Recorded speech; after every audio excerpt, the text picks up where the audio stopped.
Bom dia, torcedor e torcedora colorada! Tudo bem com vocês? Vamos falar de Internacional hoje de camisa vermelha. Foi muito criticado, foi muito zoado aí pela gurizada em relação do vídeo de ontem estar com a camisa azul. Então eu falei, não, hoje para honrar e para me pedir desculpa, vim com uma camisa do Internacional de novo.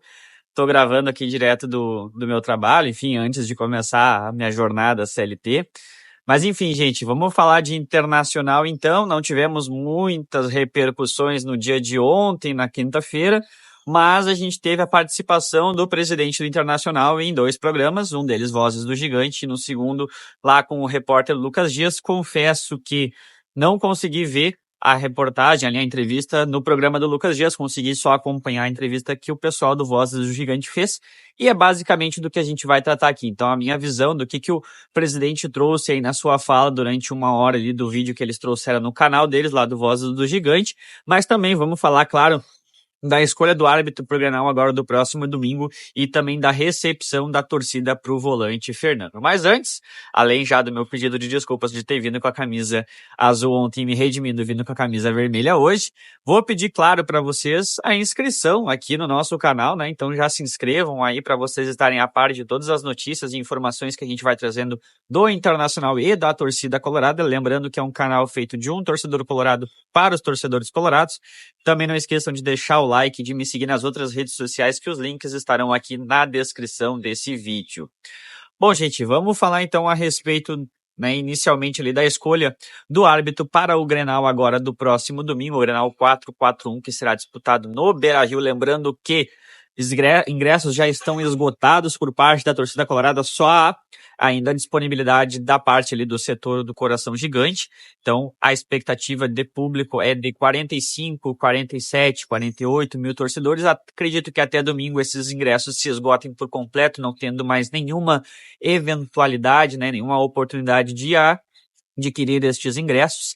E eu vou deixar aqui no campo da descrição a parceria que a gente tem lá com a camisa vermelha, né, com a camisa colorada, onde a gente está fazendo o sorteio de 2 ingressos. O resultado sai amanhã, no sábado. Então, se você não conseguiu adquirir o seu ingresso, essa é a sua última oportunidade de estar no jogo no próximo domingo. Bom, gente, sem enrolação, então, Daronco foi escolhido para fazer para apitar então o jogo agora do próximo Grenal. Lembrando que o retrospecto do árbitro ele não é muito favorável à questão, né, nossa do Internacional. O Daronco já apitou 8 jogos do Inter, né, dos 8 jogos grenais, digamos assim, sendo deles 4 foram vitórias do Grêmio, 3 empates e apenas uma única vitória do Internacional. Vamos tentar melhorar isso aí agora no próximo domingo. E a gente teve também a recepção do Fernando, então, do volante Fernando, que ontem desembarcou no Salgado Filho, aquela festa tradicional que a Guarda Popular, inclusive, disse que ia tentar fazer para todos os jogos, independente do seu grau de relevância, vamos dizer assim, né? Se é um jogador já conhecido, se é um jogador novo, enfim, foi feita essa recepção e eu acho que isso é uma conexão que a gente já faz de primeira instância e poucas torcidas fazem, né, com tanta recorrência, digamos assim. Então eu acho que é uma conexão super importante com a Guarda Popular e, claro, torcedores que não são de torcedoras organizadas, identificadas, também fazem parte desse novo ritual que o Inter tá fazendo com os jogadores. E eu acho que isso é importante para mostrar que, assim, eles estão vindo para cá para jogar, como o Barcelos até trouxe ontem na sua entrevista, que a gente vai falar um pouco mais, que os jogadores estão vindo para cá para jogar num time sério, com compromisso, com seriedade, que vão ter trabalho duro. E nós, torcedores colorados, a gente mostra que a gente valoriza tanto esse clube a ponto de que a gente, se tu te entregar, a gente vai te valorizar, mas se tu não te entregar, a gente vai te criticar, assim como qualquer outro trabalho, né, gente? Mas enfim, vamos falar dessa entrevista que o Barcelos, né, deu ontem para a equipe lá do Vozes do Gigante. A gente teve bastante assunto, então a gente vai só pincelar para esse vídeo não ficar muito extenso, mas claro, fiquem super à vontade de entrar lá no canal deles e acompanhar na íntegra tudo que o presidente Barcelos falou a respeito de vários assuntos, incluindo negociações, incluindo ali a questão do departamento das categorias de base, entre outros assuntos. Mas a primeira fala, então, uma ordem cronológica que ele trouxe foi a questão até mesmo desses números do Daronco, onde a gente falou ali, né, que foram 8 jogos, 4 vitórias do Grêmio, 3 empates, 1 vitória do Inter. E o próprio Barcelos comentou que isso é uma coisa que é só um retrospecto. Isso não significa que amanhã ele vai... Amanhã não, desculpa. Que domingo ele vai... então vamos dar uma vitória pro Inter pra gente melhorar esses números. Não, ele é um árbitro sério, talvez é o principal árbitro FIFA que a gente tem hoje no quadro da CBF. Então, tanto é que ele foi escolhido para esse jogo, tamanha a importância que tem se dado para esse jogo, vale aí, então a liderança para o Grêmio, se o Grêmio ganhar, mas também vale a classificação antecipada em primeiro lugar para o Internacional para disputar todos os seus jogos em casa das fases finais do Campeonato Gaúcho.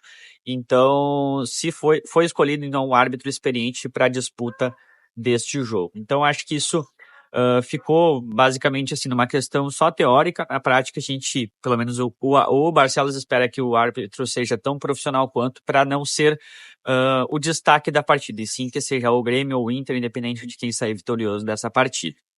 Ele também comentou a respeito do favoritismo do Inter, que esse é um discurso que não entra no vestiário do Internacional.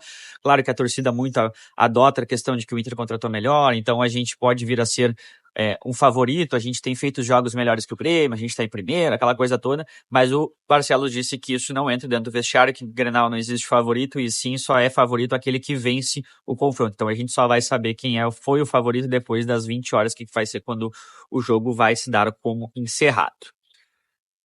Bom, gente, depois ele falou a questão das suas contratações, né? Se abordou muito a questão ali de Thiago Maia, de Borré e também de possíveis vindas como lateral esquerdo, zagueiro. O Barcelos comenta muito a respeito do lateral esquerdo, que ele vê, sim, que deve ter uma concorrência para o René, só que a gente, quando eu falo é porque ele, né, comentou que hoje não tem muitos nomes no mercado que sejam do agrado do presidente Barcelos, que ainda assim eles procuram nesse mercado, mas que eles também não querem fazer nenhuma loucura, ou seja, eles não vão simplesmente sair contratando por contratar, e sim vão fazer avaliação técnica, vão fazer tudo o que for possível para trazer uma contratação que seja do tamanho do Internacional. Então, existe sim uma brecha, uma possibilidade que o Inter sim contrate um lateral esquerdo, mas estão sendo ainda estudadas essas possibilidades, assim como o goleiro, né? O goleiro também, o Barcelos trouxe a questão de que ele confia muito no Antony, que tem um goleiro que tem crescido, que tem pego experiência, e que se for para trazer vai ser para justamente ter uma precaução, mas que não é uma ideia, e sim confiar ali na questão do Antony, que ele não confirmou que vai jogar o titular. O Ernest até tentou tirar alguma coisa nesse sentido, mas ele não respondeu. Então pode ser que a gente tenha o garoto que está desde os 9 anos no Internacional, titular agora no Grenal do próximo domingo. Então ele comentou também a respeito do Thiago Maia, que o Inter mudou de postura, a proposta ainda existe, o Inter ainda está tentando a contratação desse jogador, mas que agora passa de... Antes era uma necessidade, agora pode ser um negócio de ocasião. E, claro, são 4 milhões de euros, é um valor bem considerável, mas o Inter mudou de postura onde? A gente trouxe o Bruno Gomes, que é um jogador versátil, e até ele falou muito da contratação desse jogador, que foi um jogador que quis vir para o Internacional, que teve uma avaliação técnica, que o jogador mudou muito, não na questão de maturidade, mas também de questão técnica, quando ele estava aqui no Internacional em 2022, então foi um dos motivos que eu trouxe aqui para dentro do Beira-Rio novamente, e que agora, como se tem já o Bruno Gomes, o Thiago Maia não passa a ser mais uma necessidade, assim um negócio de ocasião. Então o Inter mudou de postura nas negociações, onde querem dificultar, não vai vir, é simples. Mas se quiserem facilitar, ou se vocês se acertarem aí, vocês, Flamengo e Lili, o Thiago Maia vai ser o jogador do Internacional. Então vamos ver os desdobramentos a respeito dessa novela que já tem se levado aí meses nos próximos dias. Então já comentei a respeito do Bruno Gomes, que foi uma avaliação técnica feita pelo Internacional e que foi um negócio ali que foi super certo. Ele conversou a respeito dessa contratação com o técnico com o presidente do Fortaleza, enfim, que eles conversaram bastante sobre. Ele falou sobre Borré, que não há nenhuma notícia, nenhuma novidade, além da que foi publicada de forma oficial ali pelo dirigente do Werder Bremen, então que eles vão avaliar uma possibilidade de liberação antecipada agora no final de fevereiro, quando o jogador retornar das suas mini-férias, digamos assim, para que o Inter possa anunciá-lo e já colocá-lo à disposição para as disputas do Campeonato Brasileiro, Copa do Brasil e Sul-Americana que virão aí nas próximas semanas. Enfim, gente, depois ele comenta muito a questão das categorias de base, a respeito do Grossi, e fazendo um resumo super genérico aqui, até porque é um assunto super complexo e a gente está com bastante tempo de vídeo, mas a gente pode trazer isso numa próxima oportunidade, foi que a troca do comando ali das categorias de base foi pelo seguinte sentido, né? Que antes o Inter não tinha nada em relação às categorias de base, estava na estaca zero. O Grossi veio, deu um crescimento significativo para as categorias de base do Inter, mas suponhamos que ele chegou na estaca 50. E aí a comissão avaliativa ali do Inter, a comissão técnica das categorias de base do Inter, viu que o Grossi chegou na sua limitação, aonde o Inter estava na estaca 50, mas o Barcelos não queria estacar 50, ele quer estacar 100, ele quer produtividade no talo, e ele viu que com o Grossi isso não seria possível. Então foi feita essa avaliação e foi então visto que seria uma necessidade a troca deste profissional. E claro, também ele comentou ali a respeito da troca de ciclo, que o Grossi estava aqui há muito tempo, não precisava dessa renovação, entre outras questões que foram feitas nessa avaliação técnica que o Barcelos comenta muito nessa entrevista dada para a gurizada ali do Vozes do Gigante.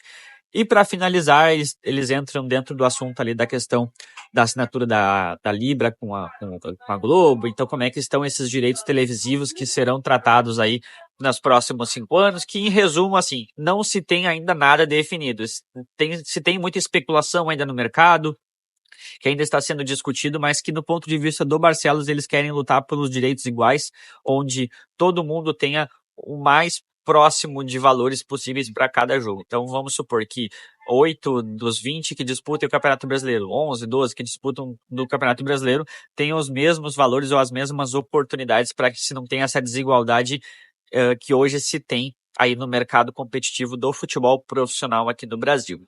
Mas enfim, como eu falei anteriormente, fica aí o convite para vocês trocarem uma ideia lá com a equipe do Voz Gigante, assistam lá a entrevista, só botar ali Vozes no Gigante no YouTube que vocês terão acesso. Foi uma entrevista super legal, uma entrevista de 1 hora, convido vocês também a assistirem. E também, óbvio, de se inscreverem aqui no canal, não esqueçam de deixar o like, de nos seguir também nas outras redes sociais, que a gente tem crescido, não só aqui no YouTube, a gente está quase batendo a meta de 650 inscritos, mas a gente também está crescendo lá nas outras redes sociais, que eu não vou citar nome aí pra gente não tomar nenhum strike. Fechou, gente? Falamos amanhã, então, vídeo 10 horas da manhã, o penúltimo antes do Grenal. Então, conto com a presença de todos vocês. Tamo junto, bom final de semana e até amanhã. Valeu!